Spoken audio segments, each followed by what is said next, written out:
ہم کریں گے ہر مظلوم کی حمایت۔ السلام علیکم، میں ہوں حرین فاطمہ اور آپ دیکھ رہے ہیں حمایتی نیوز HD چینل۔ نظر ڈالتے ہیں آج کی اہم خبروں پر۔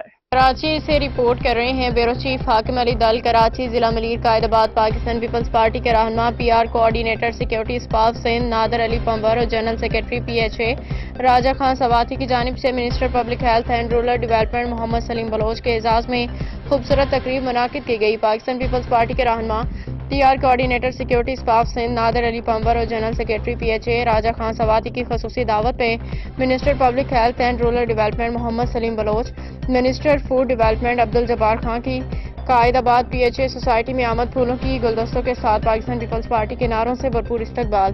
تفصیلات کے مطابق Pakistan Peoples Party PR coordinator security staff Sindh Nadir Ali Panhwar اور general secretary PHA Raja Khan Swati کی جانب سے minister public health and rural development منتخب ہونے پہ مبارکباد پیش کرتے ہوئے محمد سلیم بلوچ کے اعزاز میں خوبصورت اور شاندار استقبالیہ تقریب کا انعقاد کیا گیا۔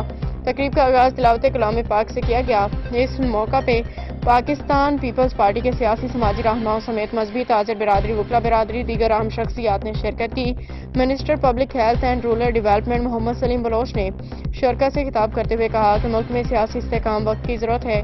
وطن عزیز پاکستان سخت ترین بحرانوں کا شکار ہے۔ ملک میں سیاسی عدم استحکام کے باعث عوام کی زندگی جیرن ہو چکی ہے۔ کچھ نادیدہ قوتیں پاکستان کو تعصب کی آگ میں دھکیل کے عوام میں نفرت کے بیج کو بو کے پاکستان کو کمزور کرنا چاہتی ہیں، جبکہ پاکستان پیپلز پارٹی ایسے تمام حربوں کو ناکام بنانے میں کوشاں رہے گی۔ انہوں نے کہا کہ پیپلز پارٹی کے قائدین وطن عزیز پاکستان کے بقا و سلامتی کے لیے ملک میں مکمل اور مضبوط جمہوریت کے لیے ہمیشہ قربانیاں دی ہیں۔